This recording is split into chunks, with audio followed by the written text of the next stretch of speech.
आप अक्सर सोचते हैं कि भगवान का आशीर्वाद होगा तो धन मिलेगा, नेम फेम मिलेगा, पद मिलेगा, धर्म पुण्य होगा और सारे काम बन जाएंगे। लेकिन ऐसा बिल्कुल नहीं है। भगवान जैसे ही जीवन में आएंगे, धर्म अर्थ काम के दरवाजे आप खुद बंद कर देंगे। आपका मन सांसारिक मोह माया से दूर होकर सिर्फ भक्ति की ओर जाएगा। नमस्कार, मैं अनामिका और आप देख रहे हैं बजर बट्टू डेरा।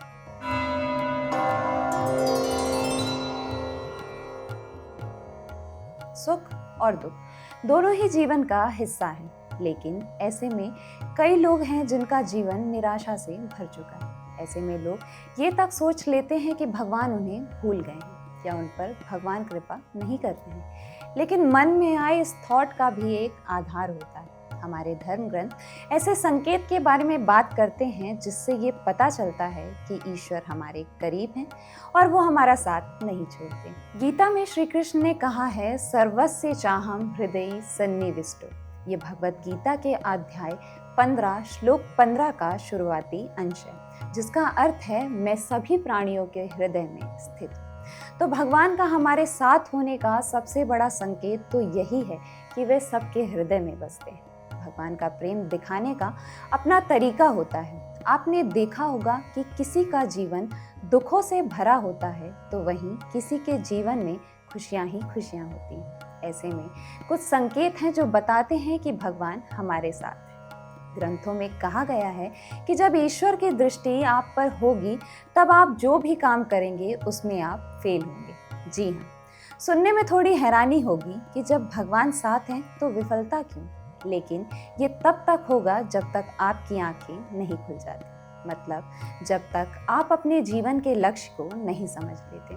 इसका साफ मतलब है कि विफलता वास्तव में ईश्वर की दृष्टि का परिणाम नहीं, बल्कि हमारी अज्ञानता और स्वार्थपूर्ण इरादे का संकेत है। जब हम अपने लक्ष्यों, अहंकारों या सांसारिक मोह के कारण काम करते हैं, तब ईश्वर हमें अपने असली लक्ष्य की ओर मोड़ने के लिए ये बाधाएं खड़ी करते हैं, ताकि हमारी आंखें खुलें और हम सही रास्ते पर चल सकें। दूसरा, आपके जीवन में अपार दुख होगा। ईश्वर की दृष्टि या परीक्षा आने पर जीवन में दुख आते हैं, लेकिन धार्मिक और आध्यात्मिक दृष्टिकोण से ये दुख अक्सर विश्वास को मजबूत करने, अहंकार को कम करने और ईश्वर से गहरा संबंध जोड़ने का माध्यम होता है, ताकि व्यक्ति सांसारिक सुख दुख से ऊपर उठकर आध्यात्मिक ज्ञान और आनंद प्राप्त कर सके।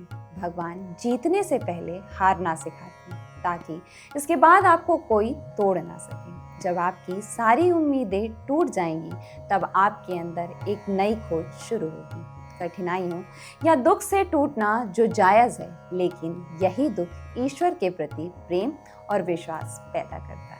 अब आप सोच रहे होंगे कि भगवान आपके साथ हैं, फिर भी आपके जीवन में कुछ ना कुछ बुरा हो रहा है।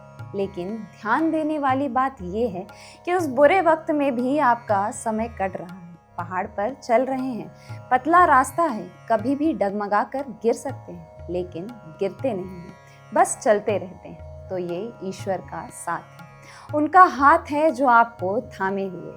जीवन में उतार चढ़ाव बने रहेंगे और हर कष्ट के पीछे ईश्वर आपको कुछ सिखाना चाहते हैं। पर कष्ट में भी जब जीवन किसी तरह चल रहा है तो मतलब ईश्वर हमें संभाले हुए हैं। इसलिए डरिए मत, ईश्वर पर भरोसा करिए। अब एग्जाम्पल लेते हैं। कई बार ट्रेन छूटना और फिर उस ट्रेन में हादसा होना, इसे सीधे ईश्वर का संकेत माना जाता है। हालांकि ये व्यक्तिगत विश्वास पर निर्भर करता है, लेकिन आध्यात्मिक दृष्टिकोण से देखें तो यह एक संकेत हो सकता है कि भगवान आपको जीवन में कुछ सिखाने, बदलने या किसी और रास्ते पर चलने का मौका दे रहे हैं, जिसे आप टाल रहे थे। इन सभी कठिनाइयों के बाद जब ईश्वर आप पर कृपा करेंगे तो खुद आपके अंदर बदलाव आने शुरू हो जाएंगे। आप खुद महसूस करेंगे कि आपको किसी घोर अपराधी के प्रति गुस्सा नहीं आएगा और आप उन्हें क्षमा कर देंगे।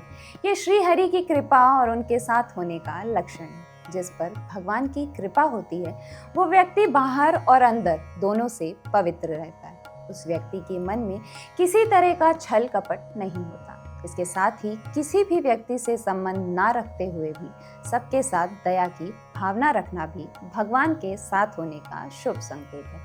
मन में किसी के लिए करुणा और दया की भावना रखना एक अच्छे व्यवहार की निशानी है।